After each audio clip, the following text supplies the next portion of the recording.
Okay, in this video we discuss about first colligative property, that is relative lowering of vapor pressure, जो क्या होती है P node minus PS over P node equal to X2, where P node is vapor pressure of solution, P node is vapor pressure of solvent, PS is vapor pressure of solution, and X2 is mole fraction of solute.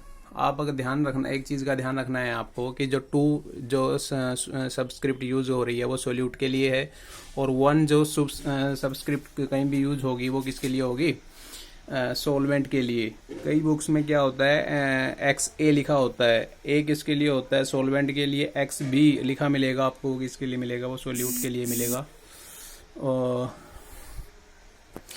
अब बात करते हैं कि relative lowering of vapour pressure. इसे समझते हैं कि मतलब क्या है इसका, कि जैसे ही एक नॉन वोलेटाइल सोल्यूट किसी सॉल्वेंट के अंदर डाला जाता है और एक सॉल्यूशन तैयार होता है, जैसे कि सोल्यूट क्या है, नॉन वोलेटाइल, यानी कि उसके अंदर क्या होगा, उसके क्या वेपर नहीं बन पाएंगे। जैसे ही एक नॉन वोलेटाइल सोल्यूट को किसके अंदर डाला जाता है, एक सॉल्वेंट के अंदर डाला जाता है, तो क्या होगा, उससे उसके जो सॉल्वेंट है ना, उस सॉल्वेंट के वेपर प्रेशर में क्या आ जाती है, कमी आ जाती है, जिसे हम लोवरिंग बोलते हैं। अब वो कमी क्यों आती है उसके बारे में डिस्कस करते हैं। कि जैसे ही नॉन वोलेटाइल सोल्यूट डाला जाता है, अब नॉन वोलेटाइल सोल्यूट जो है उसके वेपर प्रेशर तो बनेंगे ही, वो एज इट इज़ पड़ा रहता है सॉल्वेंट के ऊपरी सरफेस के ऊपर। अब जैसे वो ऊपरी सरफेस के ऊपर पड़ा रहेगा तो वो क्या करेगा, सॉल्वेंट के जो मॉलिक्यूल हैं, जो लिक्विड फेज से वेपर फेज में जाते हैं ना, जिनकी वजह से सॉल्वेंट का वेपर प्रेशर होता है, उनको वेपर फेज में नहीं जाने देता, जिस वजह से क्या हो जाता है, सॉल्वेंट का वेपर प्रेशर क्या हो जाता है, कम हो जाता है। ठीक है, और इसी को बोला जाता है relative lowering of vapour pressure, जो कि क्या होता है P nought minus PS over P node. अब P नोड क्या है, प्योर सॉल्वेंट का वेपर प्रेशर, PS क्या, सॉल्यूशन का। यानी कि नॉन वोलेटाइल सोल्यूट डालने से सॉल्यूशन के वेपर प्रेशर, सॉल्वेंट के वेपर प्रेशर में जो कमी आती है ना, वो क्या होगा, PS होगा। ठीक है, तो हम प्योर सॉल्वेंट वाले में से सॉल्वेंट का सॉल्यूशन फेज में, सॉल्वेंट का सॉल्यूशन फेज में जो वेपर प्रेशर है उसको सबट्रैक्ट कर देंगे, यानी कि जो चेंज आएगा उसको pure vapour pressure of solvent के साथ कंपेयर करेंगे ना, तो उसको बोलेंगे रिलेटिव चेंज। यानी कि लोवरिंग हो रही है तो relative lowering of vapour pressure.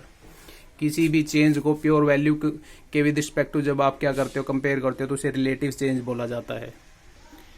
Now derivation of relative lowering of vapour pressure, as you know, according to Raoult's law PS equal to P nought into X1।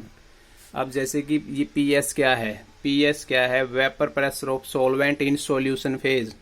ठीक है, vapour pressure of solvent in solution phase, या फिर ये बोल देते हैं कि solution का वेपर प्रेशर।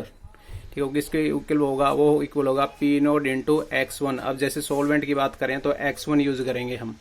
P नोड क्या होगा, सॉल्वेंट का प्योर स्टेट में वेपर प्रेशर। तो अगर फर्दर हम इसको नोट करेंगे तो हमारे पास P nought over P nought equal to X1 आ जाएगा। अब हम आगे क्या करेंगे, सबट्रैक्टिंग बोथ साइड फ्रॉम 1 से सबट्रैक्ट कर देंगे दोनों साइड में, हमारे पास क्या आ जाएगा, 1 minus PS over P nought equal to 1 minus X1। उसके बाद हमें पता है कि किसी भी हमारे पास सॉल्यूशन है, 2 कंपोनेंट है, एक सोल्यूट दूसरा सॉल्वेंट, तो दोनों के मोल फ्रैक्शन का क्या सम जो होगा वो क्या होगा, 1 होगा।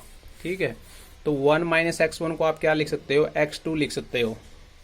ठीक है, अब इस वैल्यू को पुट कर दो इस वाली इक्वेशन के अंदर, आपके पास क्या जाएगा, 1 minus PS over P nought equal to X2।